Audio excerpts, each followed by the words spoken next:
What if your daily medication is just silencing the fire alarm while your soul burns to ash? You aren't broken. You are a ghost haunting your own biology. Discover the terrifying medical illusion keeping you numb and the shocking secret to unlocking the explosive trauma trapped inside your bones. Imagine a house burning down around you, the toxic smoke suffocating your lungs, the relentless heat blistering your skin. But instead of pouring water on the roaring flames, someone simply hands you a pair of heavy, noise-canceling headphones to drown out the shrieking fire alarm. You sit there in the suffocating quiet, burning to ash. This is precisely what the modern medical industry has been doing to our fragile minds for decades. We are living through an epidemic of silent, invisible fires, masked by a multi-billion-dollar illusion disguised in tiny pastel-colored capsules. Myth Eryndor warmly welcomes you to this journey of profound awakening. Before we uncover the dark, unspoken truth behind these chemical band-aids and discover the ultimate secret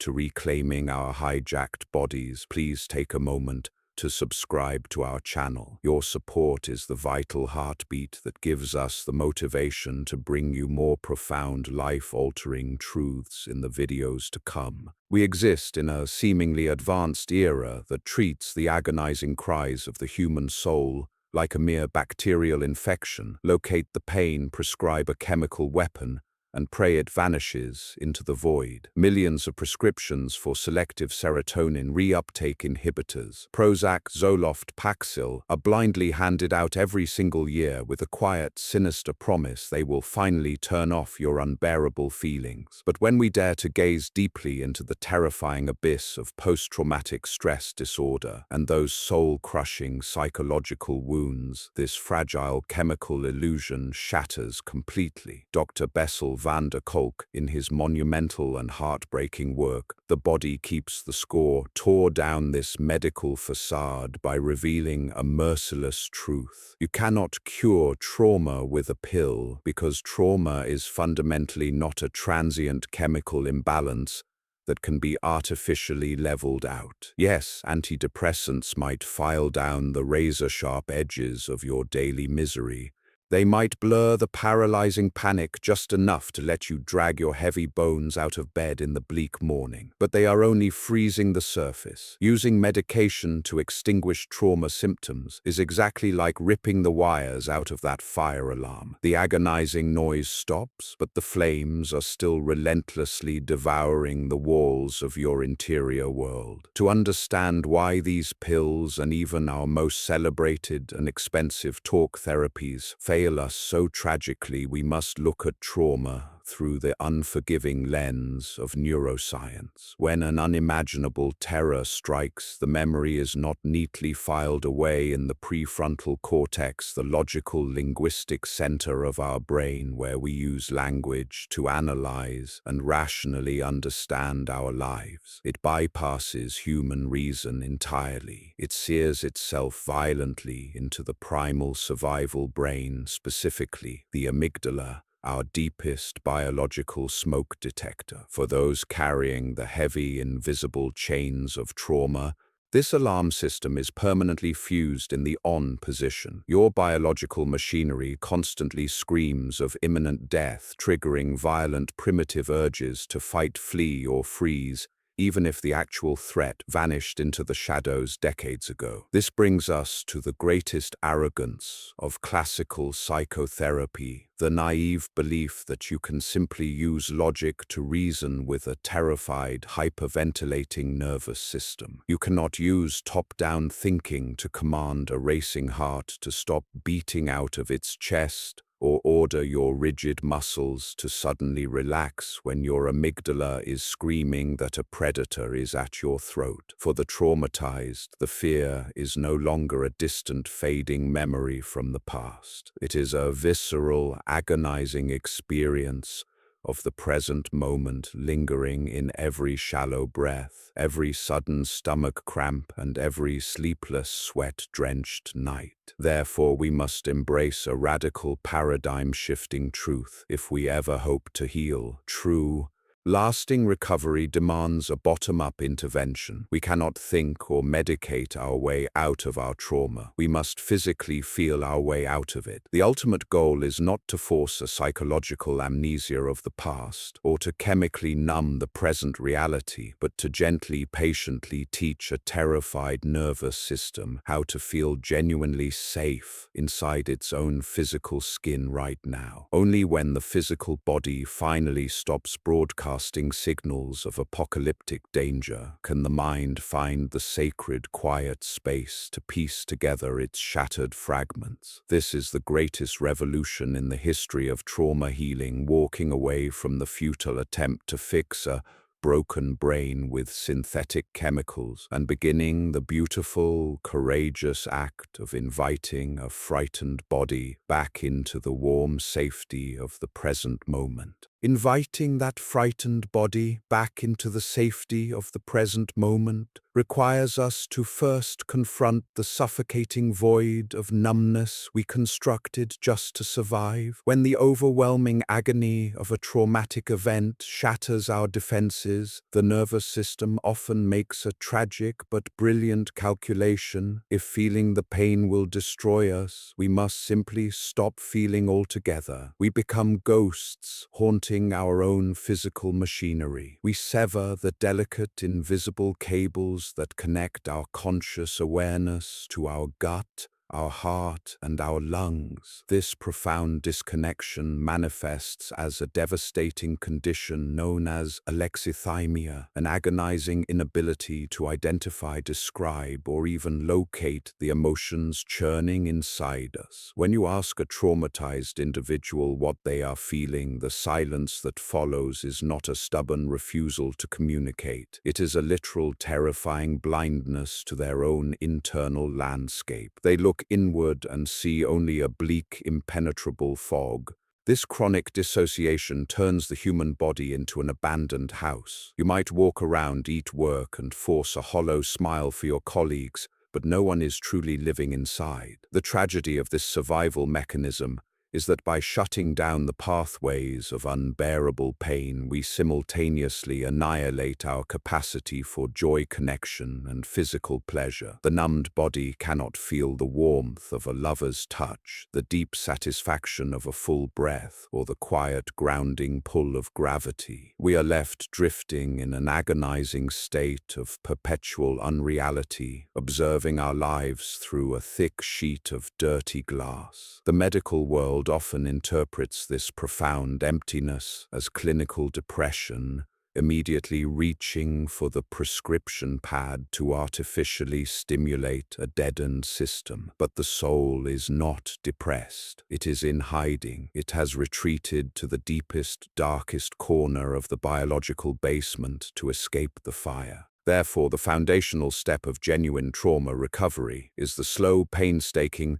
and often frightening cultivation of interoception. Interoception is our visceral awareness of what is happening inside our physical envelope. It is the courageous act of noticing the tightness in our chest, the shallow rhythm of our breath, or the cold sweat on our palms, and doing so without instantly fleeing in terror. For a trauma survivor, turning the spotlight of awareness inward is like walking unarmed into a dark forest where a predator is known to lurk. The body has been the enemy, the source of betrayal and pain for so long that befriending it feels like madness. Yet we must gently coax the consciousness back into the flesh. We do this not through complex cognitive analysis, but by simply noticing. We learn to sit quietly and feel the weight of our bones against a chair. We practice observing a sudden spike in our heart rate without spinning a catastrophic story about it.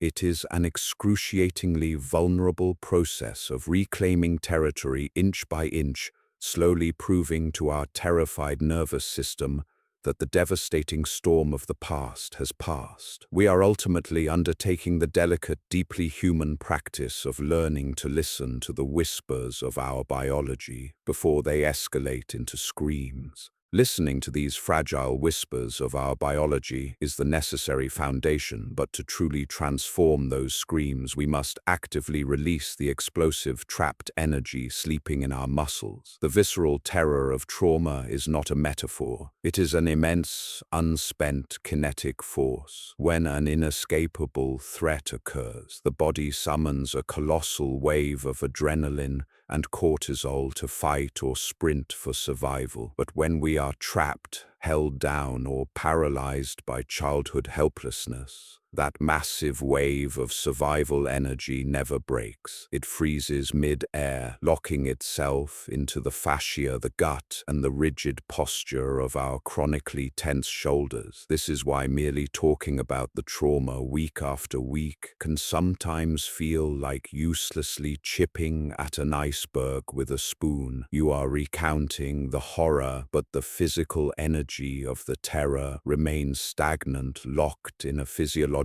holding pattern. To truly heal, the body must be given the physical opportunity to complete the defensive action it was denied in the past. This profound realization demands that we turn towards somatic bottom-up modalities that bypass the rational brain entirely and speak the primitive wordless language of the nervous system. Modalities like eye movement desensitization and reprocessing, or EMDR, help the brain unfreeze traumatic memories by engaging bilateral stimulation, allowing the fragmented horrors to be finally processed and filed away as history rather than an ongoing emergency. But beyond the clinical room, the true medicine lies in motion and rhythm. Consider the ancient intuitive ways humans have always regulated their nervous systems. The rhythmic rocking of a crying infant, the synchronized chanting of a tribe, the deep communal pulse of a drum beat. Trauma destroys our internal rhythm, replacing it with a chaotic, erratic heartbeat and a shattered sense of timing. We must rebuild this foundation through intentional, synchronized movement. Yoga, for instance, is not merely a modern fitness trend. For the traumatized, it is a life-saving laboratory of self-regulation. It teaches the deeply frightened individual how to tolerate physical sensations, how to breathe through temporary discomfort, and how to assert mastery over a vessel that once felt entirely out of their control. When you stretch a chronically tight muscle and intentionally send a deep, slow breath into that exact point of tension, you are sending a biological telegram directly to the amygdala that says, "I am safe enough to let my guard down." Similarly, practices like martial arts, rhythmic drumming, or even communal theater and acting allow individuals to inhabit their bodies with fierce intention and absolute agency. Theater, in particular, offers a magical safe container where a survivor can physically embody power, rage, or sorrow without the catastrophic consequences of the real world. They can scream, they can fight back, and they can triumph, allowing the physical form to finally realize that the war has ended. Through rhythm, breath, and expressive motion, we do not just manage our symptoms, we actively rewire our primal machinery, slowly paving the way for the mind to reach out to the world once more. As the mind tentatively reaches out to a world no longer defined by invisible wars, it encounters its most terrifying and magnificent challenge, yet the unpredictable gaze of another human being. Trauma is fundamentally a disease of devastating isolation. Whether the wound was inflicted by the malicious hands of an abuser or the chaotic indifference of a natural disaster, the ultimate tragedy of trauma is the shattering of our innate trust in the world and the people inhabiting it. As mammals, our nervous systems are inherently wired for social engagement. We are biologically designed to seek safety, comfort, and regulation in the faces, voices, and touch of our fellow humans. But for the traumatized, this critical social engagement system is profoundly broken. The faces of others are no longer perceived as harbors of safety. They are unconsciously scanned as potential threats. A neutral facial expression is misinterpreted as deep judgment. A sudden change in vocal tone triggers a catastrophic panic response. The survivor becomes trapped in a lonely fortress, desperately craving human warmth but biologically terrified to let anyone cross the drawbridge. We cannot heal our shattered humanity in a vacuum. The concept of co-regulation tells us that an agitated, terrified nervous system can only be truly calmed by the presence of a steady, grounded, and deeply attuned nervous system. We need the mirror of human connection to reflect back to us that we are worthy, intact, and safe. This is why the most powerful aspect of any therapeutic relationship is not the specific technique applied, but the profound, unwavering presence of a human being who can sit with your darkest agony without flinching. When we are genuinely seen, heard, and held in a space of absolute non-judgment, our primitive brain begins to absorb a revolutionary truth: we belong. This healing extends far beyond the sterile walls of a therapist's office. It happens in the quiet, synchronized rhythms of a choir, the shared exhaustion of a sports team, or the simple, consistent presence of a friend who knows how to sit with you in the dark without trying to quickly fix you. We must aggressively rebuild our communal structures, seeking out safe tribes where our nervous systems can rest in the collective hum of shared humanity. To reclaim our lives, we must bravely risk the vulnerability of being known again. We must allow ourselves to experience the terrifying beauty of looking into someone else's eyes and realizing that they are not going to hurt us, abandon us, or exploit our fragility. It is a monumental leap of faith for a heart that has been crushed, but it is an absolute biological necessity, because ultimately only within the warm, resonant container of genuine human acceptance can the shattered fragments of a broken spirit truly begin to fuse back together. Fusing those shattered fragments back together within the sanctuary of human acceptance brings us to the ultimate breathless threshold of our journey, the resurrection of the self. Healing from trauma is not, as society often insists, a process of erasing the past or magically returning to the innocent, unscarred person you were before the fire. That person is gone, consumed by the flames. True recovery is a profound, messy, and glorious alchemy of the soul. It is the agonizing but beautiful process of taking the dark, jagged pieces of your history and forging them into an entirely new, resilient architecture of being. The goal is no longer to chemically suppress the memories or to sprint endlessly away from the shadows, but to stand firmly in the center of your own life, look at the scars etched into your spirit, and declare, "This happened to me, but it is no longer who I am."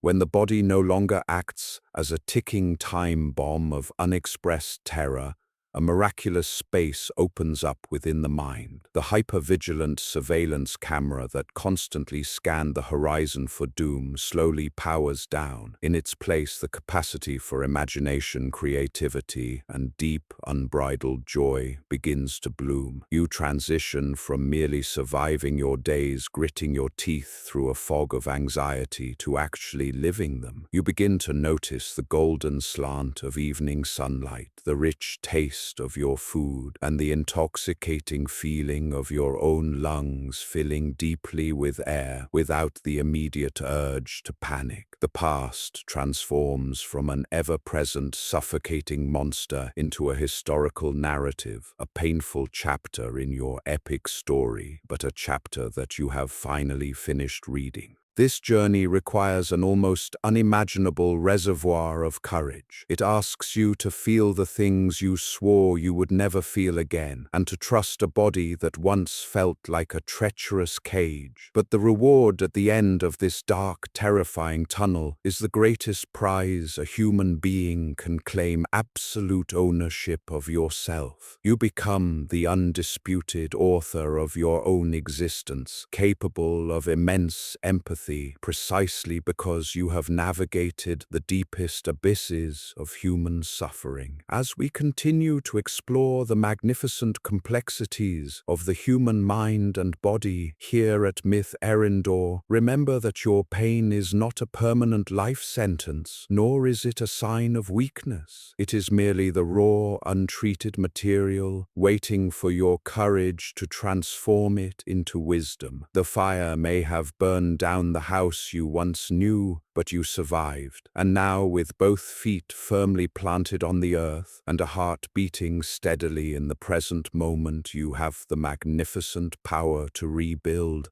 The journey of healing from trauma is a profound metamorphosis, transitioning the human experience from a state of paralyzed survival to one of empowered, vibrant living. It begins with the courageous act of turning inward, dismantling the protective numbness of dissociation and gently reawakening interoception so that we can finally hear the fragile whispers of our own biology. From there, we must actively thaw the frozen kinetic energy trapped within our physical vessel through rhythm, motion, and somatic practices, allowing the body to complete its long-delayed survival responses. Yet true restoration cannot occur in a vacuum. It demands the terrifying vulnerability of human connection. By engaging in co-regulation and risking the gaze of another human being, we rebuild our shattered trust and discover that genuine safety is found within the resonant shared container of community. Ultimately, this arduous path is not about rewinding the clock to who we were before the trauma,